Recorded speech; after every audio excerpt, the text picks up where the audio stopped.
क्या आप यीशु से मुतालिक ईमान से भरपूर सच्ची बातों को जानना चाहते हैं?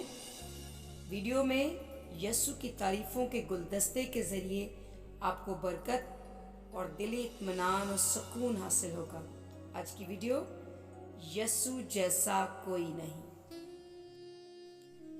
पहला पॉइंट, अलहुयत में यीशु जैसा कोई नहीं। इंसानी अतवार में यीशु जैसा कोई नहीं।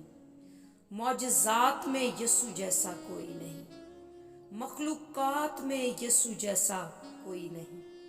मुकाशवा में यीशु जैसा कोई नहीं। निजात देने में यीशु जैसा कोई नहीं।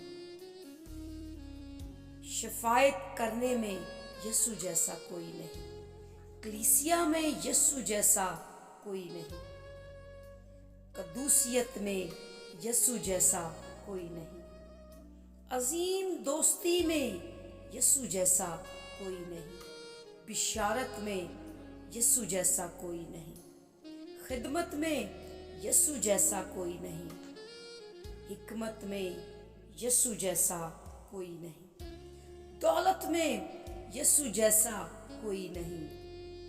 आज़ादी में यीशु जैसा कोई नहीं। असूलों में यीशु जैसा कोई नहीं। खुशी और शादमानी में यीशु जैसा कोई नहीं। ताजगी में यीशु जैसा कोई नहीं। असर रसूख में यीशु जैसा कोई नहीं। और आमदे सानी में भी यीशु जैसा कोई नहीं। आमीन। इस वीडियो के पॉइंट्स हमने मशहूर राइटर रेवरेंड ब्लैक वेस्टन की किताब there is no one like Jesus से लिया है। मज़ीद वीडियोस को देखने के लिए आप हमारे चैनल ब्लेसिंग टीवी ऑफिशियल को सब्सक्राइब कर लीजिएगा और वीडियो को लाइक, शेयर, कमेंट करना बिल्कुल मत भूलिएगा, क्योंकि इससे हमें इनकरेजमेंट मिलती है। Keep watching blessing TV official.